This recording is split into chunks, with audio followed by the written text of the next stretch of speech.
Hi all, welcome back to the Flo and The Blond podcast.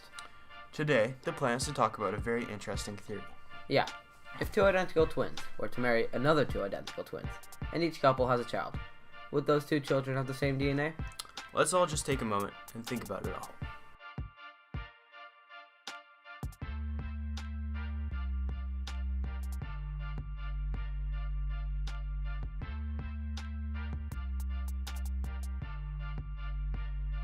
Yeah, I got nothing.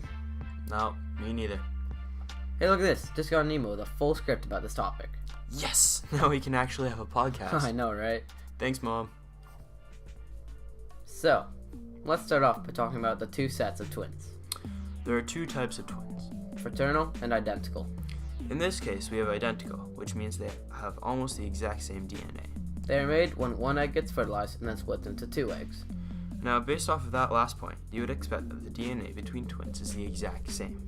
Well, they're not. There have been studies that show that twins share most of their DNA, but there are some differences that are quite minute.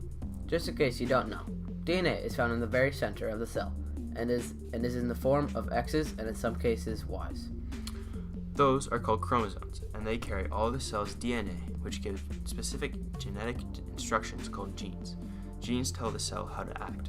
They can also change after the twins leave the womb. It all depends on the different environments the twins grow up in. Like one could be exposed to radioactivity and the other might not. Now, traits are passed down from both parents when the two nuclei separate during reproduction. In the process of meiosis, half of the chromosomes come from the father's cell, and the other half is from the mother's cell. This causes a completely unique child. Half of the traits come from the dad and the other half from the mom. There are two versions of a gene, a recessive and a dominant. If a person has two recessive genes for a specific phenotype, then they have the recessive trait. But if there is one or two of the dominant gene, then the person's trait would be dominant.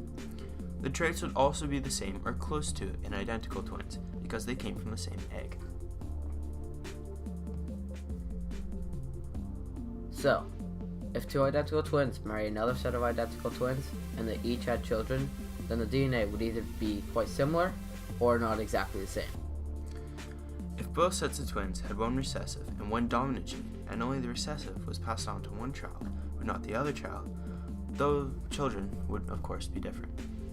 But if the dominant or recessive gene was inherited by both children, they could look very similar. Damn, I'm glad me and my brother are not twins. I would really hate if my kid was the same as his. He's crazy.